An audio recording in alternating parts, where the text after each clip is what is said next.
Bienvenidos a un nuevo capítulo de INEAF Hablando.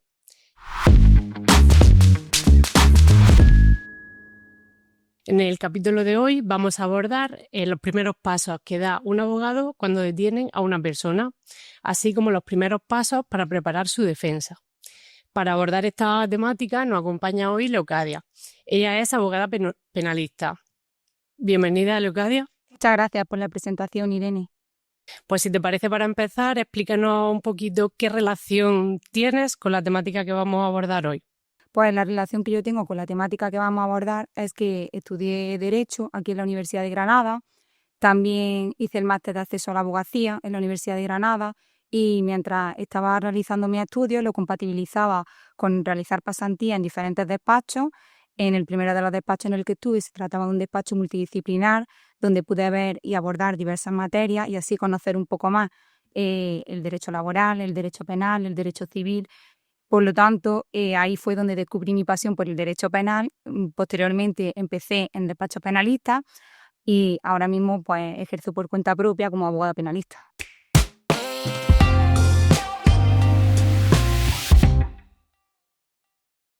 O sea que estás de lleno metida en el tema que vamos a tratar hoy. Si te parece, para introducirnos un poco al tema, ¿nos puedes indicar un poco qué es una persona detenida, qué es una persona investigada o las diferencias que hay entre estas figuras?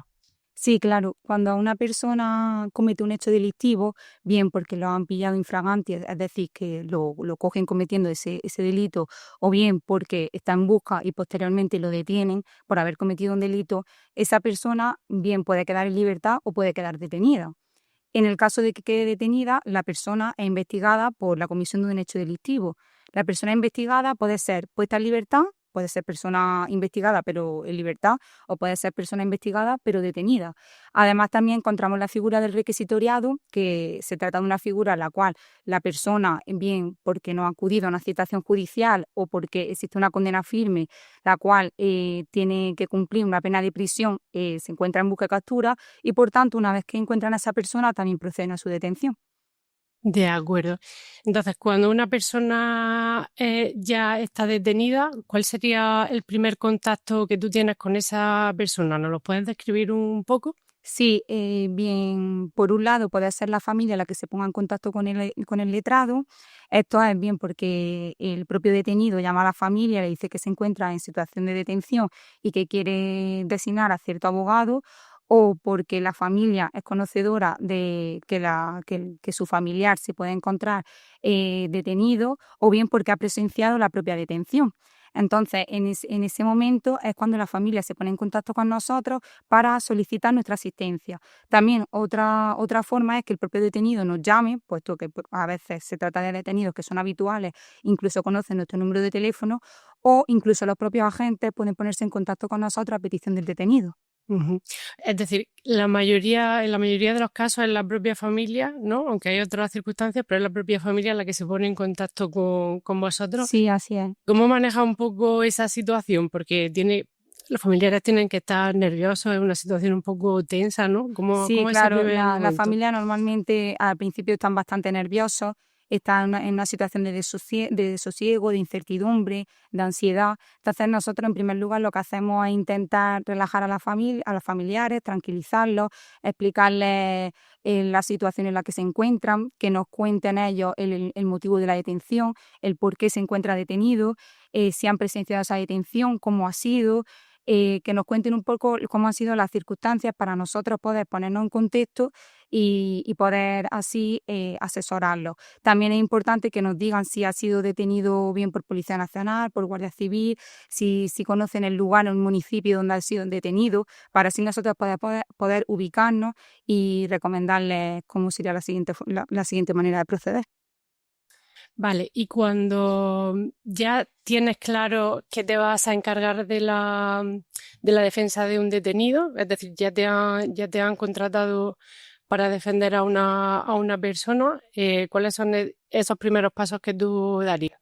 Pues los primeros pasos depende un poco de si conocemos si esa persona se encuentra en un lugar determinado o no. Es decir, si sabemos si está ya en Guardia Civil, está en Policía Nacional o si desconocemos el lugar en el que se encuentra. Entonces, si conocemos el lugar en el que se encuentra, directamente nos pondríamos en contacto con los agentes para que ellos nos proporcionen la información del motivo de la detención, si ya podemos tener ese contacto con el detenido, y en el caso de que no conozcamos esa información, tendríamos que realizar esas gestiones que sería el buscar a la persona, si sabemos el lugar donde ha cometido el hecho delictivo, pues ir llamando a las comisarías, al puesto de guardia o al lugar donde podamos localizarlo. Ujú. Y una vez que ya localizas a la persona detenida y te diriges a donde lo tienen detenido, ¿cómo te identificas como su representante legal? Claro, una vez que ya sabemos el lugar o la comisaría donde se encuentra detenido, así como los agentes que van a ser encargados de tramitar toda su detención, nosotros llamamos telefónicamente normalmente, a no ser que nos pille cerca, que podemos acudir directamente, y le damos nuestros datos personales. Esto es nuestro nombre, nuestro apellido, el número de colegiado, el colegio de abogados al que pertenecemos, así como nuestros datos identificativos para que sepan que vamos a ser nosotros las personas que vamos a asistir a ese detenido. Ujú. Es decir, que eres tú la persona que se encarga de informarle a ellos de que realmente tú vas a ser su representante. Sí. Vale, y aquí también me surge la duda de los abogados de oficio, porque hasta donde tengo entendido, todas las personas, sobre todo en lo penal, tienen derecho a estar asistidos por un abogado. Y creo que a todas las personas se les asigna un abogado de oficio. ¿Cómo lo hace en este punto? Pues no es ciertamente así que a todas las personas se les asigna un abogado de oficio, sino que se le da la posibilidad, tienen ese derecho a tener asistencia jurídica gratuita, entonces ellos pueden o no tomar ese derecho que tienen. Si, por ejemplo, el detenido en un primer momento quiere disfrutar de ese derecho de asistencia jurídica gratuita y tener un abogado de oficio, lo puede solicitar, o bien puede designar su abogado particularmente, como anteriormente he dicho, que es poniéndose en contacto con nosotros directamente él o la familia, o pueden ser los propios agentes los que, a petición de ellos, pues soliciten un abogado de oficio.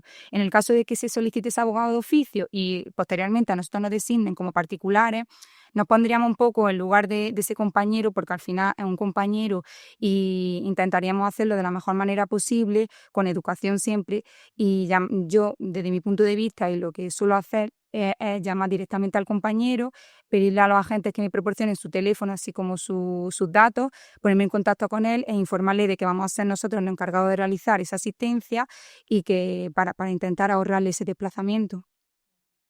Vale, y si nos centramos en los detenidos, ¿se podría hacer una clasificación? ¿Hay algunos tipos de detenidos así que podamos hablar a grandes rasgos?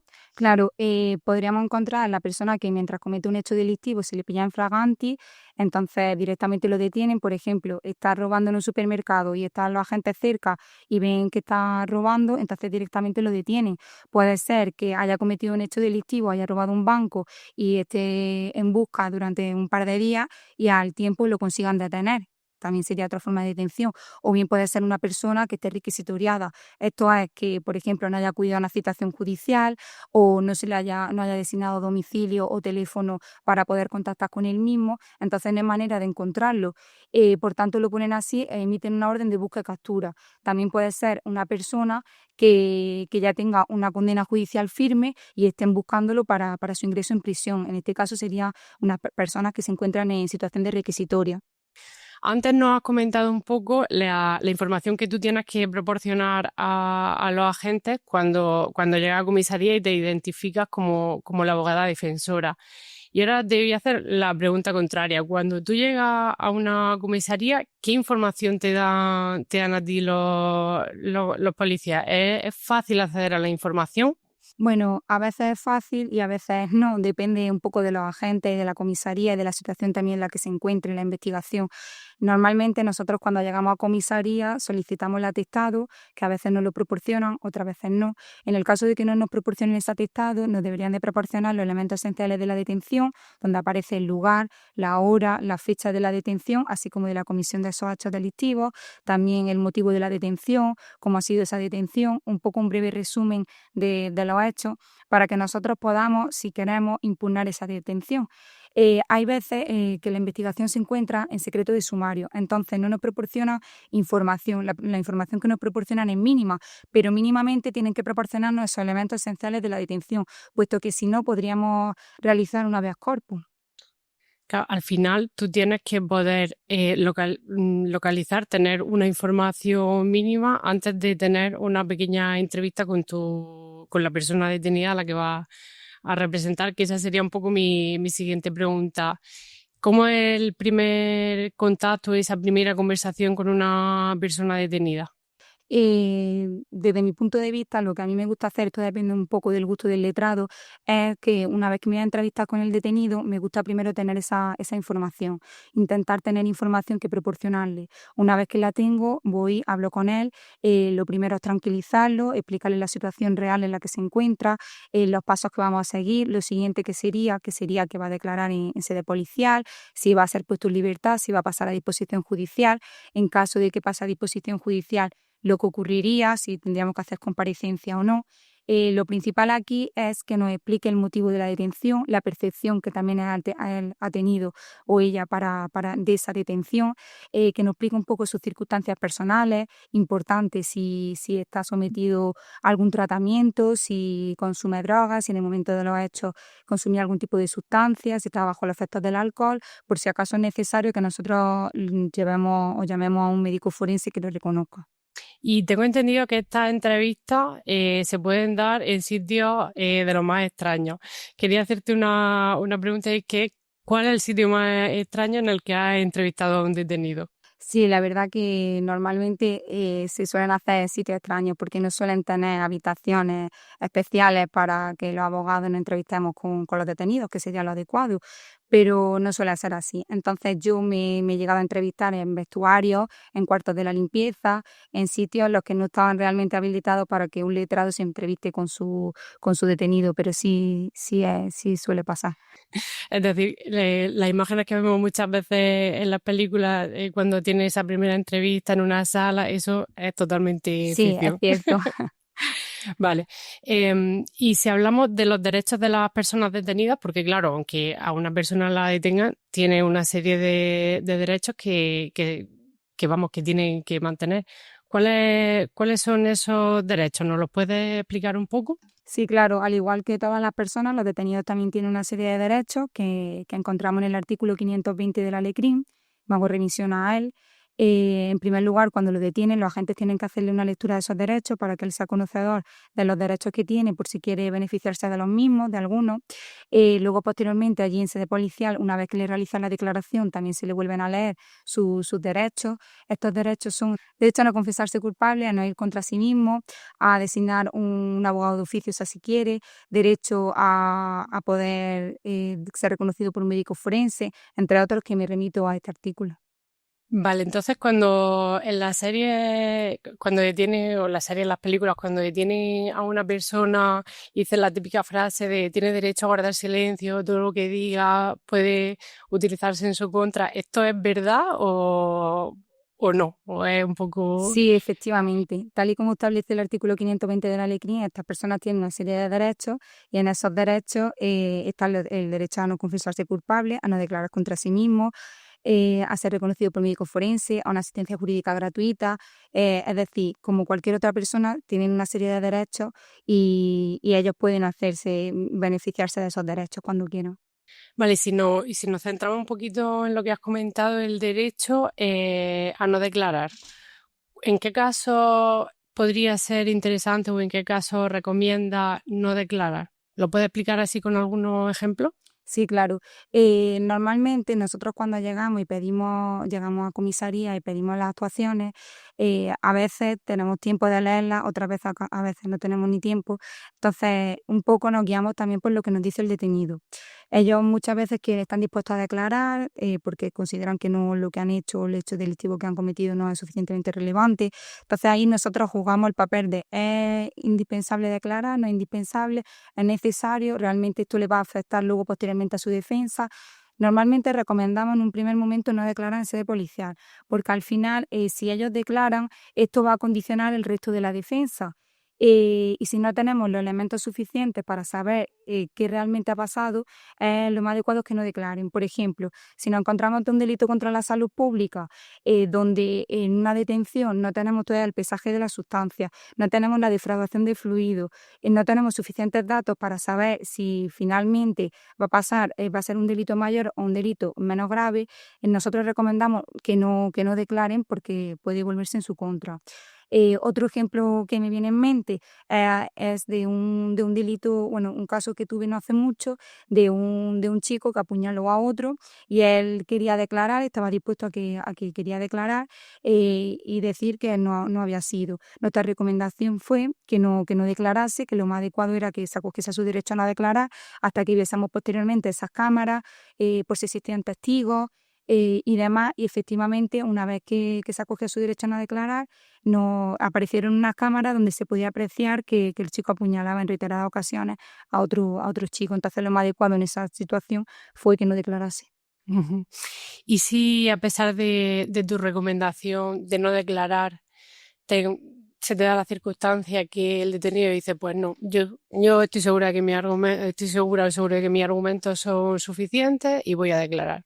En ese caso, ¿qué Pues hace? en este caso lo que yo haría sería decirle que estaría asumiendo un riesgo que es totalmente innecesario, que mi recomendación al final es que se acogiese a su derecho a no declarar. Si aún así él sigue insistiendo en que quiere declarar, yo intentaría hacerle un asesoramiento lo más acorde posible a sus circunstancias y para que declarase de la mejor manera posible. Y en el caso de que aún así él quiera declarar lo que él quisiera, yo podría renunciar a seguir continuar con su defensa. Ujú. Y aparte de la declaración, a las personas que estaban detenidas se les puede someter a otra serie de pruebas. ¿Nos podrías explicar un poco en qué consisten estas pruebas? Sí, claro, se le puede realizar una reseña. Esta reseña consiste en la toma de todos los datos principales de la persona, como es su nombre, su apellido, su DNI. También se le realizarían una serie de fotografías, sobre todo en los lugares más identificativos, marcas de nacimiento, tatuajes, cicatrices, todo aquello que pueda identificar a esa persona. Y también se le realizaría una toma de huella. Vale, y también tengo entendido que podrían solicitar la realización de una prueba de ADN. ¿Eso es siempre así? Supongo que habrá algunos casos concretos en los que se solicita. ¿Se puede o puede la persona detenida negarse a la realización de alguna prueba en concreto? Sí, claro, también podrían solicitarle la prueba de ADN, que consiste en un frottis bucal normalmente. El detenido puede negarse o puede acceder a realizar la prueba. Nosotros solemos recomendarle según las circunstancias, porque estas pruebas suelen realizarse cuando se trata de delitos de agresión sexual, también por delitos de robo. Entonces nosotros primeramente le preguntaríamos al detenido, a nuestro cliente, si puede ser que se le vincule con otros hechos delictivos o si considera que podemos considerar si es proporcional o no es proporcional la toma de esta muestra de ADN según el delito que haya cometido. En el caso de que acceda, se le realizaría su muestra de ADN y en el caso de que no acceda, los agentes pueden o bien no realizársela o bien pueden solicitar al juez que se le realiza de manera forzosa.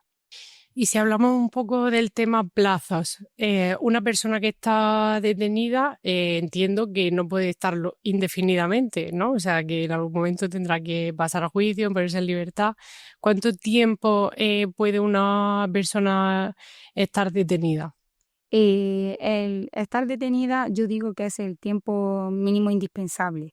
La ley, según el artículo 520, así como el 17.2 de la Constitución española, nos dice que tiene que ser el tiempo estrictamente necesario para realizar las averiguaciones tendentes al esclarecimiento de los hechos, no más de 72 horas. Es decir, el tiempo que está estipulado son 72 horas.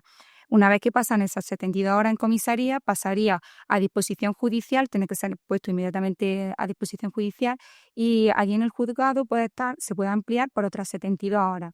Es cierto que una vez que han realizado todas las pruebas y todas aquellas diligencias necesarias, es innecesario tener a la persona detenida. Es decir, si por ejemplo estamos ante un delito contra la salud pública y se han realizado o ante un delito de lesiones donde ya se ha realizado la declaración de la víctima, se han recopilado los testigos, las cámaras del lugar, etcétera, no sería necesario mantener a la persona detenida durante tanto tiempo, sino el tiempo mínimo indispensable. Vale, y una vez que pasan esas 72 horas o que se amplía el plazo otras 72 horas más, ¿qué escenarios se abren para el detenido? ¿Qué podría pasar con él? Claro, lo que podría pasar con el detenido en este caso es que en la propia comisaría se ponga en libertad, o bien si no se pone en libertad, ya se ha realizado esa toma de declaración, su lectura de derechos y se ha agotado el plazo, pasaría a disposición judicial. Una vez que pasa a disposición judicial, allí se podría abrir varias vertientes. En el caso de que sea un requisitoriado, pues esta persona directamente pasaría a disposición judicial y se realizaría la requisitoria pendiente, es decir, si por ejemplo lo que está pendiente es designar su domicilio o que aporte un teléfono de contacto, se realizaría esto. En el caso de que sea para una notificación de un auto, de una resolución, de una sentencia, se le notificaría.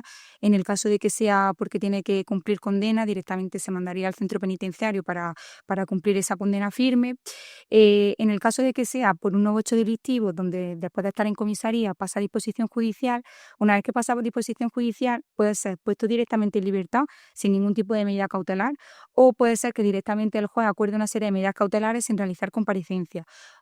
Aunque también es probable que, depende del delito y de la gravedad del delito, si ha pasado a disposición judicial, se realice la comparecencia. La comparecencia es una comparecencia del artículo 505, donde lo que se hace en esta comparecencia es que el Ministerio Fiscal, así como como el resto de partes, pueden solicitar la prisión provisional del detenido. En este caso, nosotros lo que haríamos sería defender esa prisión provisional e intentar alcanzar su libertad. Y es decir, que ¿lucharíais por esa prisión provisional? ¿Ese sería el mejor contexto? ¿O también hay alguna circunstancia en la que tengáis que usar alguna estrategia para evitar esa prisión provisional? Claro, nosotros para intentar evitar esa prisión provisional, primeramente tenemos que hacer uso de lo que en la previa entrevista nos ha dicho el detenido, de sus circunstancias personales, de también la documentación que nosotros hemos recopilado con su familia. Es decir, por ejemplo, si él es drogodependiente, recopilaríamos información de si está acudiendo a centros de drogodependencia, también si, por ejemplo, tiene familia, pues libro de familia, si tiene hijos que están escolarizados, si tiene trabajo estable, si es autónomo, sobre su empresa, sus ingresos, si tiene que pagar una hipoteca, todos aquellos gastos y circunstancias personales como enfermedades y demás. Recopilaríamos toda esta información para luego utilizarla de cara a esta comparecencia. Nuestro objetivo en la comparecencia sería defender que en realidad existen medidas cautelares mucho menos gravosas que la prisión provisional, tales como pueden ser una comparecencia puesta, semanal, incluso diaria, si es necesario, la prohibición de salida del territorio, la retirada del pasaporte, la imposición de una fianza, medidas cautelares que pueden ser mucho menos gravosas que la prisión provisional, que al final es la medida cautelar más gravosa, ya que al final la prisión provisional no puede servir como una futura pena a imponer, como el adelanto a una futura pena a imponer. De acuerdo. Y también has comentado el tema de la fianza y es una cuestión que me genera dudas también. ¿En qué consiste exactamente la fianza? Sí, efectivamente, a la persona se le puede solicitar, se le puede imponer una fianza. Esta fianza tiene una doble vertiente. Por un lado sería garantizar la comparecencia del investigado ante el juez y por otro lado el cumplimiento de una eventual responsabilidad civil. En este caso, el juez lo que haría sería establecer la imposición de una fianza que, si la paga esta persona o sus familiares, se acordaría un auto de libertad. Normalmente el juez nos suele adelantar en la práctica si va a imponer la fianza o no y la cantidad que va a imponer, para que así nosotros podamos avisar a los familiares de que junten ese dinero y puedan realizar el ingreso en el banco correspondiente. Una vez que se realiza el ingreso, se pone el auto de libertad y esta persona quedaría en libertad bajo la imposición de una fianza. De acuerdo. Y bueno, sí, no sé si me ha quedado del todo claro y haciendo una pequeña recapitulación. Cuando ya el detenido, o sea, cuando ya finaliza la detención, el detenido puede ser puesto en libertad con o sin medidas cautelares o ya directamente ser enviado a prisión. Y en ese punto, ¿qué hacéis vosotros los abogados? Claro, nosotros en el momento en que, claro, como existen esas dos vertientes, la persona puede ser puesta en libertad, bien con medidas cautelares o no, o bien puede pasar a ser una persona que entre en un centro penitenciario. Nosotros lo que hacemos es ahora tramitar y gestionar su expediente. En el caso de que sea un nuevo hecho delictivo, nosotros vamos a personarnos en la causa, vamos a comenzar a realizar gestiones, a realizar diligencias como es la toma de declaración de testigos, de la víctima, del investigado, la aportación de cámaras, de todas aquellas pruebas suficientes para nosotros intentar que esa persona salga lo antes posible, realizar todos los trámites para intentar allanar ese camino de que él poder intentar conseguirle una libertad provisional lo más rápido posible. Ujú. Y bueno, creo que esta pregunta viene muy a coalición porque creo que con toda la experiencia que se nota que tiene en el ámbito, pues ¿cuál sería un consejo que le podrías dar a todas aquellas personas bueno, pues que sufren una situación de detención? Pues mi consejo es que mantengan la calma, lo más importante es que estén tranquilos, sé que la situación no acompaña, que se pueden poner nerviosos, pero todo aquello que hagan al final va en su contra, que acepten esa detención, que no se revuelvan en contra de los agentes, sino que mantengan la calma, que estén tranquilos, que llamen a su abogado de confianza si lo tienen, para que nosotros le asesoremos de la mejor manera posible y le digamos los pasos a seguir, o que si no tiene abogado de confianza, que busquen un abogado que pueda, o que sea especializado en la materia para que pueda ayudarlos. De acuerdo, y por muy buenos consejos. Y Sí. en último lugar, pues una pregunta que hacemos a todas las personas que nos acompañan y es preguntarte qué habilidad o conocimiento desearías haber desarrollado antes en tu carrera profesional y un poco el motivo o el porqué. Es cierto que existen muchas habilidades, muchos conocimientos que al final durante la carrera, ni en el máster, ni durante nuestros estudios nos enseñan, sino que al final nos lo da un poco la experiencia. En este caso yo creo que las habilidades que al final nadie nos enseña, que nos da la experiencia, es por ejemplo la inteligencia emocional, que en este caso lo que venimos hablando, cuando una persona es detenida no solo basta con saber la legislación, la jurisprudencia, las leyes, que es lo que al final nos enseñan y que se encuentra en los libros y los manuales, sino que lo que necesitamos un poco es tener esa empatía, poder empatizar con la familia, con el detenido, conseguir tranquilizarlo, intentar ponerle de la manera más real posible de la situación a la que se encuentran, a lo que se enfrentan. Si se enfrentan a un posible ingreso en prisión, intentar tranquilizarlo y explicarles cómo sería ese ingreso en prisión. Y también, por ejemplo, considero que es muy importante la oratoria. Al final nosotros podemos tener muchas ideas y si no sabemos exponerlas, no sirve de nada. También es muy importante la organización, el saber cuándo un asunto prevalece sobre otro, que eso no nos lo enseña. Y al final los abogados también sufrimos mucha ansiedad y mucho desosiego con eso, porque intentamos al principio llevar todo hacia adelante e intentar llevar todo y a veces no es posible, tenemos que priorizar sobre situaciones más urgentes que otras. La verdad que todas habilidades súper importantes a la hora de ejercer profesionalmente, ¿no? Pues lo que diga, muchísimas gracias por acompañarnos hoy. Ha sido una charla de lo más interesante y bueno, espero que pronto podamos compartir otro seminario o otra charla si lo considera conveniente. Muchas gracias a vosotros por contar conmigo y por darme la posibilidad de estar aquí y charlar un rato con vosotros. Y a todos vosotros, muchas gracias por escucharnos y por compartir este rato con nosotros. Nos vemos en próximos episodios de INEAF Hablando.